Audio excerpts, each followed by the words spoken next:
Welcome, welcome, welcome back to my show. It is me, it is I, it is thee, it is she. Who are you? Who It's me, it's Rosie Rosette 2020. Pow. Listen, I gotta hurry up because it's getting late. Okay, my storage is going down. I think this is like the fourth video tonight. Okay, and I gotta go to work tomorrow, so let me just hurry up. The stimulus check. Where is it? Where is it going? Now I heard that we're gonna be getting it in the middle of March. The middle of March, that's a month and a half after he got, oh, okay, let's just say 2 months. 2 months after the man has gotten sworn in. Again, that's not immediate, Joe. And again, until we get that first one, because we should not only get one, we should get a multiple checks. But see, you guys, again, you can't think that far. No, you can't think that far. No, the Republicans won't sign that off, but who cares? Because I thought that when we got those two Georgia seats, that we didn't need the Republicans to care or do anything or whatever. We have enough votes in our House, in the Democrat side, and Nancy Pelosi is the head Democratic officer, whatever, the chair of the House, whatever it is. I don't care what, I really don't care about names right now. What I care about is the fact that one mother, listen to this, Joe, wake up, Sleepy Joe, wake up.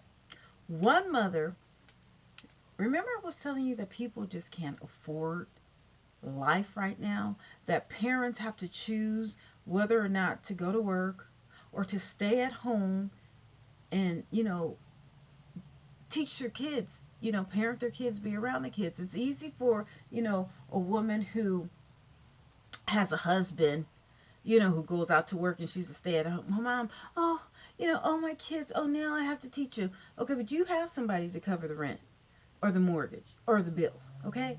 We're talking about single mothers with multiple kids or, who have a lot of kids who they don't have a second income.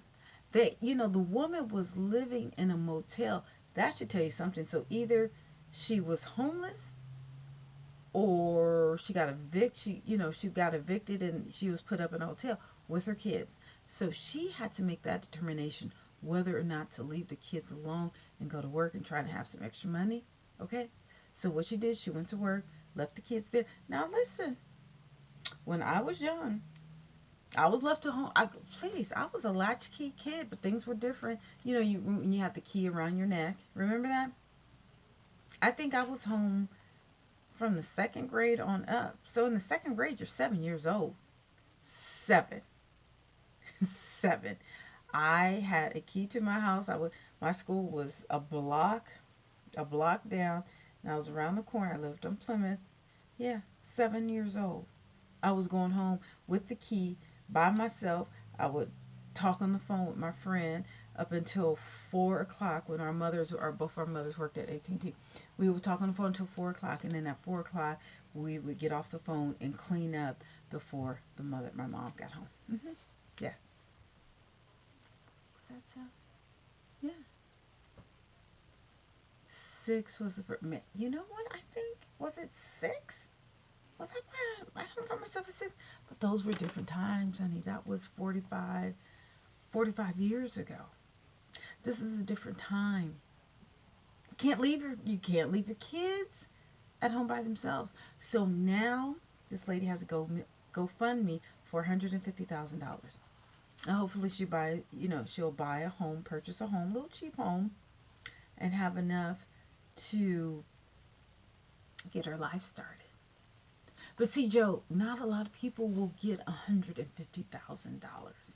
A lot of people are leaving their kids at home unintended because they don't have a choice. They don't have a choice because you and the president before Trump can't foresee an issue like this because you don't know. And I know your first wife died and I think you raised your kids or something like that. And you did some trifling stuff to erase some things for your kids. And I get that because that's what parents do. But Joe, you need to understand the struggle of it all. Yes, we may get the $1,400 checks Not immediately, but eventually. But then what, Joe? Then what? What? How are you going to prevent those single parents, mothers or fathers, from leaving their kids unattended legally? Because, things have changed now. Can't have 6-year olds staying in the house by themselves. I mean, you can, but it's illegal. It's illegal. It's illegal in America.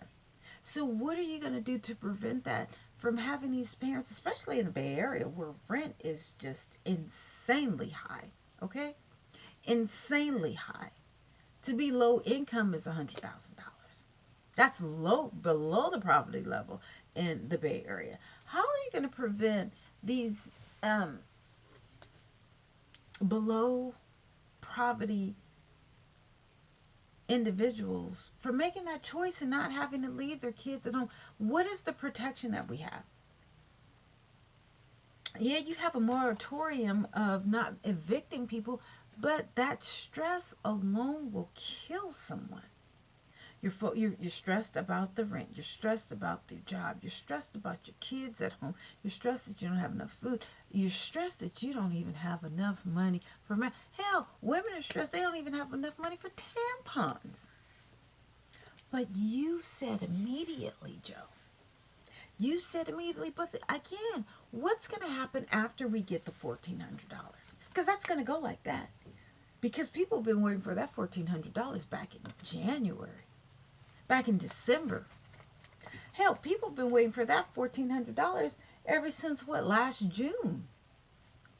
We should be getting $2,000 a month, not every 8 months, Joe.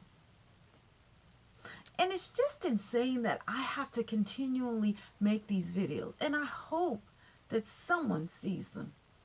Someone in your cabinet. Joe, maybe you should see this. See, I'm not a poet, all right? I'm not a politician. No, I don't have a high-ranking position anywhere except for my mind. Except for my mind, okay? But again, as I said in this other video, I have heart. And unlike you, I care about the common man. You, Kamala Harris, Nancy Pelosi, Ted Cruz, Mitch McConnell, and all them other stuffy blue suit wearing folks, y'all don't really care. You don't. You care maybe before you get elected. I don't know what happens between the time that you guys get elected and a couple of years later, but it's just like, it's all a fallacy. Why is it that you haven't, or you, Kamala, haven't realized, okay, these people need help? I'm not talking about through government funding. I'm talking about direct funding. Direct government funding, when you guys put the money in our bank accounts. I'm not talking about all of these programs where you have to hire people, there's paperwork or whatever. No, you guys have the capability to put money directly in our accounts like that. With 3 days, that last check, you guys got that together in 3 days. That money showed up in my account in 3 days. 3 days. 3 days, you can have $12,000, and everyone who makes under $60,000 a year in America, you can have $12,000 in their account. Now, instead of giving $1.9 trillion to all of these various companies, which we never benefit from. The common man never benefits from, or else that woman would not be in that motel, leaving her kids alone to go to work. See, we wouldn't have to make those choices that, like a lot of middle class people don't have. Now, if she was in her house and she left them kids alone, it would be different. But in a hotel or motel, you have people coming by.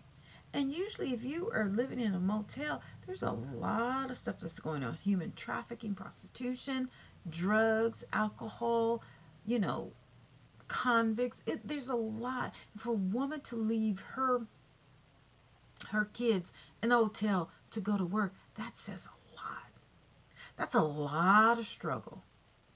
And Joe, I know you've been through some things, but I don't think you've ever had a choice to leave your kids alone in a hotel room by themselves while you go to work. I'm sure you've always had a nanny because I know I know your wife died, and I know there was time that you possibly have had to raise your kids by yourself. But have you ever had to make that choice to leave your kids by themselves to go to work? A lot of mothers do that. A lot of fathers do that. A lot of parents do that. And they're doing that now. That's why it's so imperative that you get this funding correct this time.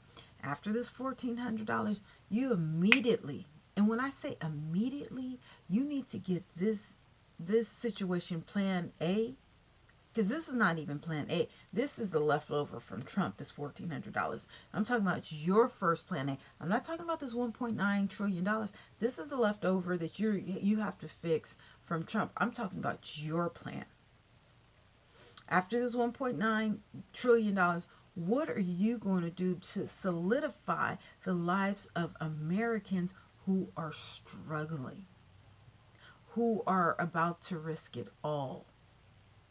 I'm not even talking about the people in Texas who, had to die because one of your senators wanted to leave, and, one of the grids in Texas, the electrical grid or whatever, the power grid is not feeling. Oh, no, let's not talk about that. Okay? That needs to be addressed. But the immediate concern is, how are you going to alleviate all of this unnecessary stress that whoever put this virus in the air, maybe Bill Gates allegedly, maybe Trump allegedly, I don't know who did, but whoever did is here now, and you got 500,000 people. You got about 40,000 people that died since you've been president.